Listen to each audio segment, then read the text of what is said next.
Hey, welcome to EPN. My name is Victor Lucas. We'll be bringing the latest in everything cool every single day. I found this very lovely little walking path here in Mexico City. I've been having an awesome time here.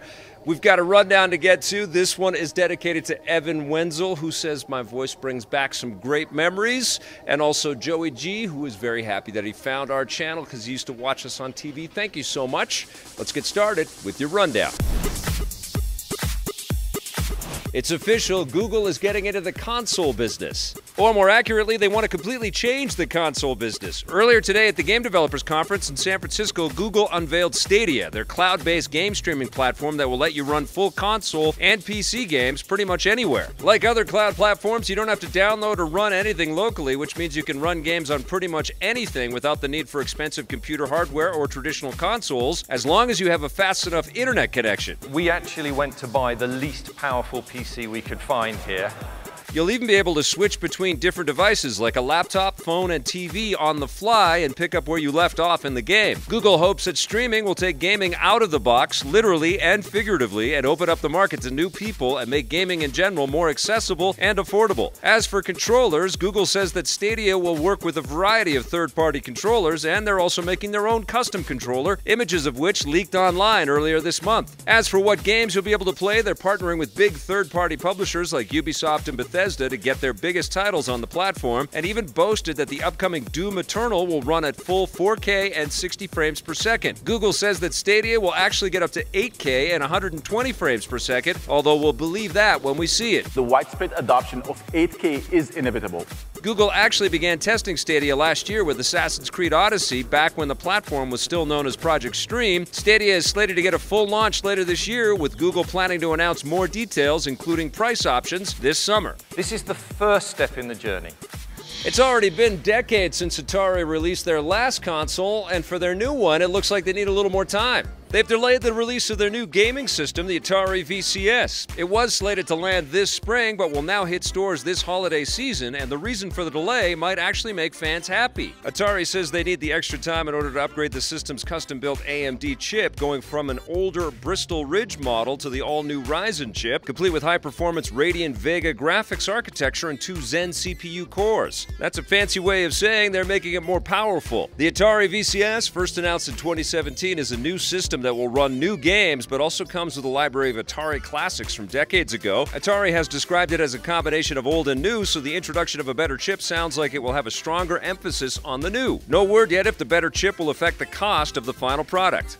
Tomorrow is the first official day of spring, and a new season is coming to one of the world's biggest games. Respawn Entertainment has launched the first Battle Pass for Apex Legends, kicking off its first season of post-launch content. Known as Wild Frontier, the biggest addition in the Battle Pass is a new playable character named Octane, who has metal legs that give him more mobility than other characters, but as a trade-off, he has less health. The new Battle Pass also gives players 100 new items, including skins and banner cards that can be earned while you play, but you'll need to buy the Battle Pass in order to earn them in the first place. Here's the part that might annoy some players. The Battle Pass can only be bought by using the game's in-game currency system, Apex Coins, and it costs 950 of those Apex Coins, which translates to about 13 bucks Canadian. It will be interesting to see how players respond and if this new content will be as successful as the new seasons in other games. Either way, Apex Legends has seen a meteoric rise in popularity, topping just over 50 million players in its first month, making it one of the biggest games in the world overnight. Respawn and EA are really hoping that they can keep up that momentum.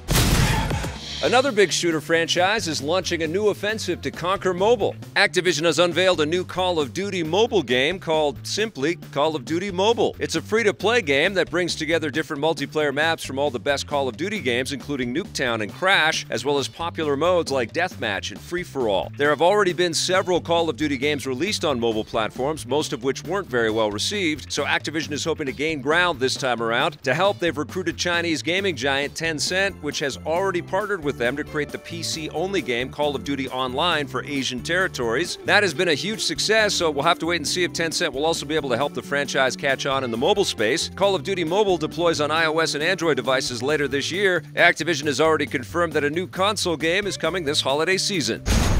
Shared cinematic universes are super effective at the box office, and now another big franchise wants in. The upcoming Pokemon movie, Detective Pikachu, might be the start of a shared cinematic universe in the same vein as the Marvel films. That's according to producer Ali Mendez. When asked about the possibility of creating a shared universe by IGN, he says that Pokemon is such a rich universe and there are many ways to explore it. If they're successful, they'll see where they go from there. This seems like the way to do it. Following the heroic success of the Marvel films, other studios rushed to create their own shared universes, but many stumbled out of the gate, so focusing on the first movie and then building off of that, if you can, seems like a smart approach. Otherwise, the franchise might get Pokestopped in its tracks before it even begins. No word on what other Pokemon games or stories might get turned into movies if Detective Pikachu scores enough hit points at the box office. You'll be able to catch it in theaters this May. I will electrocute you!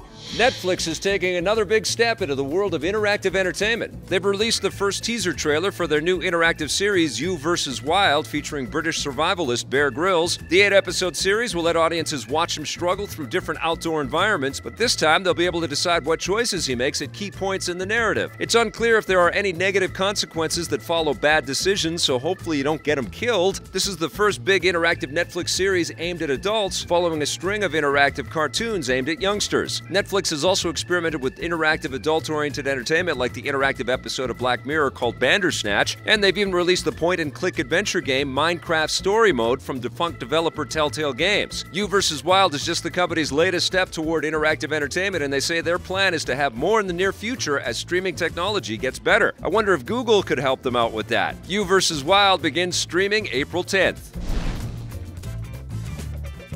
All right, you guys, that does it for the rundown today. We'll be back again tomorrow with a fresh rundown for you. And next week, we've got 3 EP Live episodes planned, and you can come down and join us in our studio at the VFS Cafe in Vancouver, BC. That's at 390 West Hastings. Showtime is 4:30 p.m. Pacific. And, of course, you can watch it on the stream right here. We've got great guests lined up. It's going to be very fun to get back in the studio, but I am having a killer time here in Mexico City.